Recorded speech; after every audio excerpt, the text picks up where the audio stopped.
மார்கழி மாதத்தில் 108 வைணவ தலங்களிலும் மாதம் முழுவதும் ஆண்டாள் பாடிய திருப்பாவை எம்பெருமானை வழிபடுவது வழக்கம்.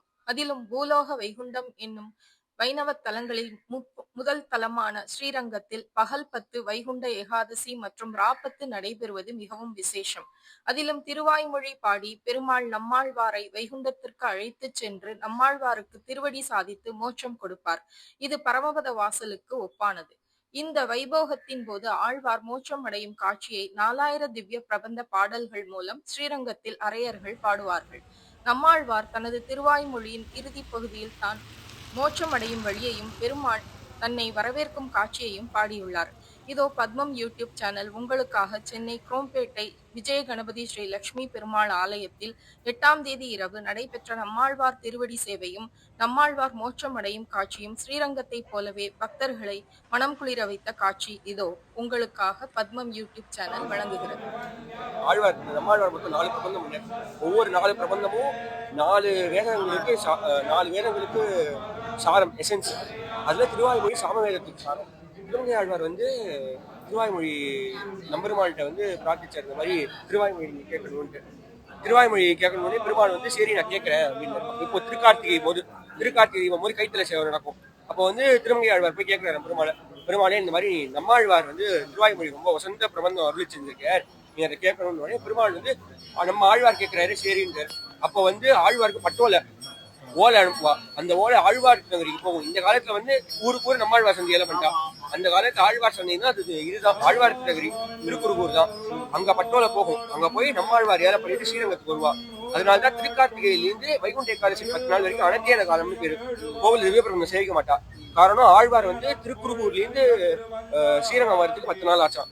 10 நாள் ஸ்ரீரங்கத்துல வைகுண்ட ஏகாதசி தொடங்கி வைகுண்ட ஏகாதசிலேருந்து 10 நாள் பெருமாள் திருவாய்மொழி கேட்டார். இது கலியன் காலத்துல ஏற்பட்ட உற்சவம். அதுக்கப்புறம் வேதாந்த தேசியர் காலத்துல இந்த மாதிரி பிரபகண்டா தேசியர் ஜெயிச்சு திருப்பி இந்த உற்சவம் நடத்தினார். அப்போதான் என்ன நடந்ததுன்னா வைகுண்ட ஏகாதசியிலேருந்து 10 நாள் தான் நடந்தது.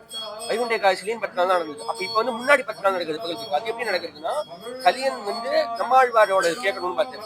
தேசியன்லாம் பார்த்தாரு, கலியனே பாடியிருக்காரு, அவரே 6 பிரபந்தம் பாடியிருக்காரு. ஆரங்கம்னு நம்மாழ்வார் எப்படி 4 பிரபந்தம் பாடினாரோ உபனிஷத் வேதத்துக்கு அங்கமான உபனிஷத்துக்கு 6 பிரபந்தமா கலியன் பாடியிருக்காரு. அவரோட பாசுரமும் மிச்ச ஆழ்வார்கள் பெருமாள் திருமொழி குலசேகர ஆழ்வார் பாடியிருக்கார். நாச்சியார் திருமொழி பாடின ஆண்டாள் எல்லா பிரபந்தத்தும் வைகுண்ட ஏகாதசிக்கு முன்ன 10 நாள் எல்லா ஆழ்வார்களுக்கும் கேட்டு கடைசி 10 நாள் நம்மாழ்வாருக்கு கேட்கிறார். இந்த கடைசி இது என்னன்னா நம்மாழ்வார் அனுபவம். இதெல்லாம் இன்னைக்கே பாத்தீங்கன்னா ஒரு மாமி கண்ணால ஜலம் விட்டா, அதெல்லாம் நீங்க பாத்தீங்கன்னா நிறைய அனுபவம்.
அப்படியே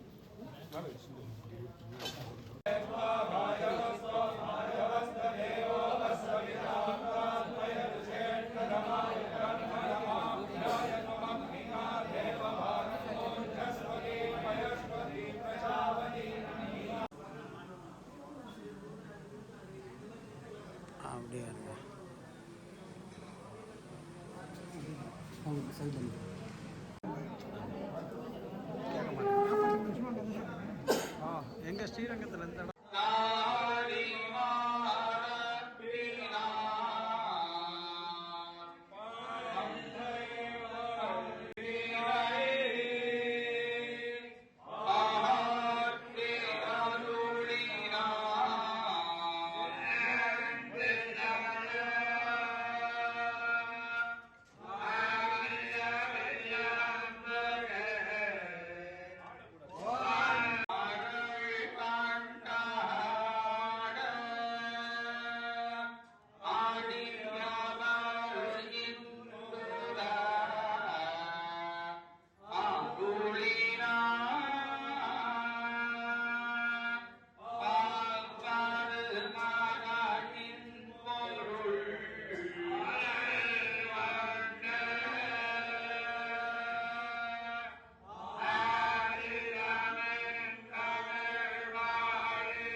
स्वामिन्वरात्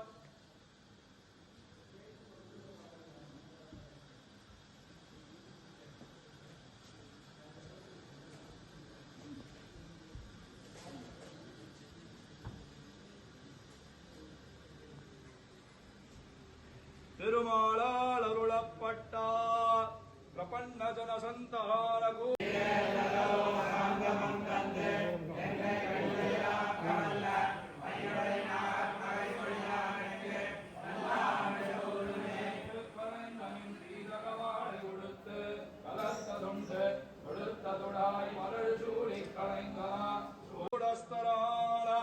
சுவாமின் நம்மாழ்வார்க்கு அருளப்பாடு